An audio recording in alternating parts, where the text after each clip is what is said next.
First and foremost, you should know that students enroll because they want to learn, and learning is a conversation.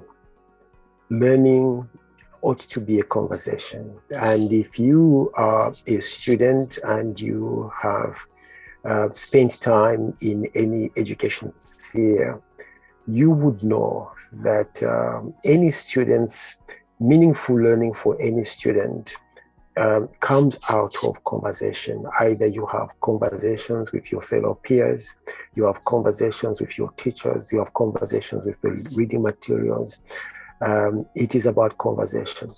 What this workshop modeled, I should be able to mention, the workshop wasn't just about teaching, was to model how we can be able to teach with these tools, because I was trying to demonstrate the things that I have done and used and how I have taught my own students.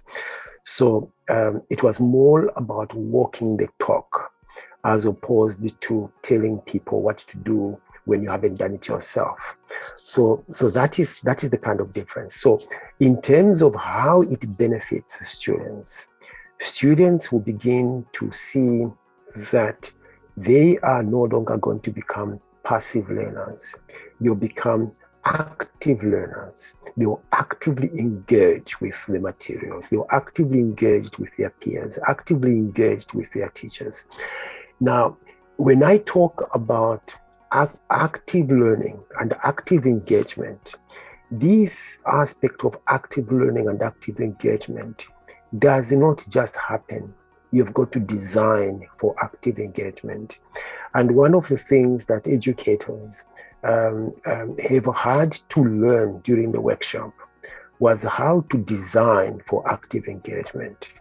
How do you design so that you can draw in shy students who would feel that they don't have a voice?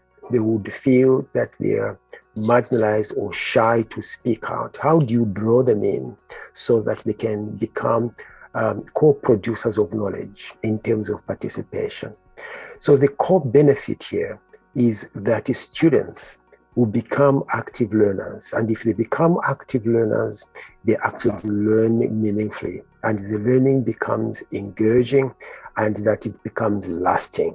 And that's what you want to be able to do. You don't want students to learn and once they've passed the exam, they just forget what they've learned because they didn't actually engage meaningfully with their learning.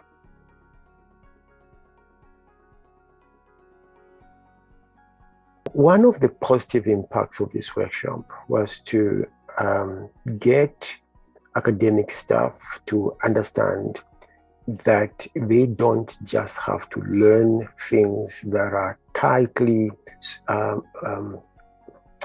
linked or limited to their own disciplines. I gave them an example of one of the projects that I'm leading, which involves 10 African countries.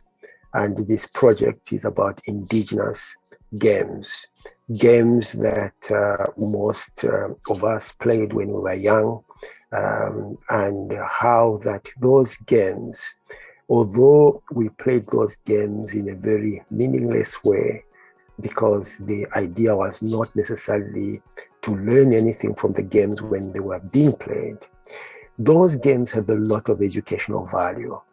And I demonstrated to the participants from the work of this project how that all those kind of games has educational value. We could be able to then argue that if those games have got educational value, it could follow then that if we draw from the kind of knowledges or knowledge that students bring to a learning space, and you connect with the students at the level of their knowledge, then build from there to teach them anything, you can be able to achieve and you can get the students to understand almost anything. If there is a disconnect between what one wants to teach and the prior knowledge in the mind of the student, then you lose them right from the word go. right from the start, you have lost them because they can't connect with what they know already. What this workshop has actually tried to achieve has been to ensure that from the industry point of view, we begin identifying the kind of knowledge that the students bring with to the learning space, as opposed to assuming that the students are empty vessels who come to the space and you just pour in them without taking into account what was in the vessel. There must have been something in the vessel. So you don't just assume an empty vessel. Assume that there is something in a vessel, but your job is to identify what there is in there.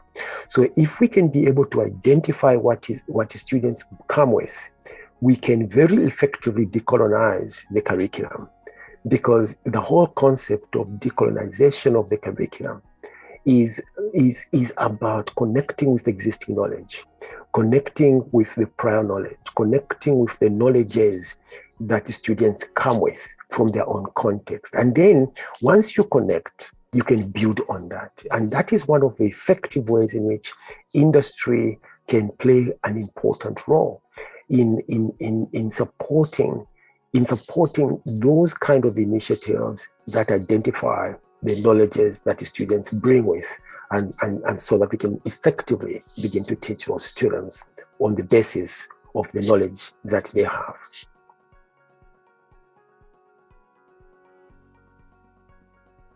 The general comment is on the need for academic staff to be lifelong learners.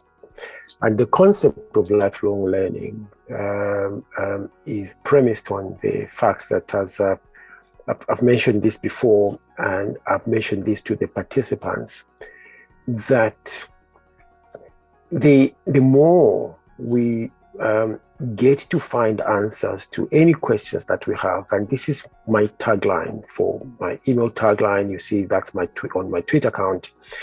The more we find answers to questions we have, the more we have questions about answers we have found. Now, that is critical, because it is on the basis of that we will be a people, educators, who refuse to accept that we have arrived. We will be able to refuse to accept that now we have found a perfect mix of approaches and methodologies and whatever. All the time, we need to be asking questions about the answers we found.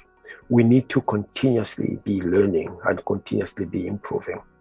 So if we set ourselves out to find answers to questions, and like this workshop has responded to certain questions, has responded to the questions that participants had, has responded to ways in which educators could engage their students, could design for active learning, could design for meaningful learning.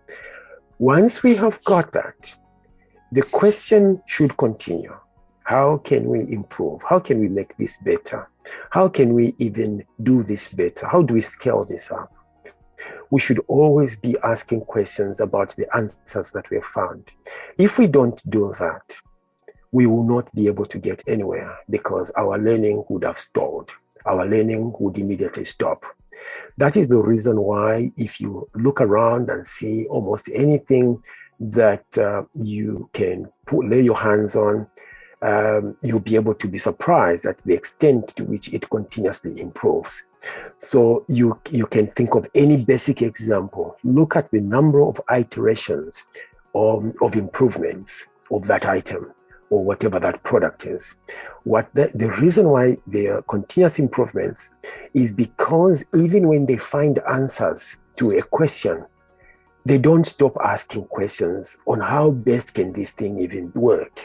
How can we deliver this better? How can we improve on this? So my overall message to educators is that we must be able to get ourselves in a spiral of continuous learning, a spiral of being eager and hungry to actually learn on how best to teach, particularly teaching with the technology. There are so many tools, there are so many technologies, and educators have access to quite a lot. Students have access to quite a lot.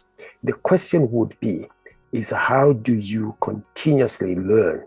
And if we can be able to fail to identify those different opportunities for learning, then I'm afraid there'll be no much there'll be no much future for us.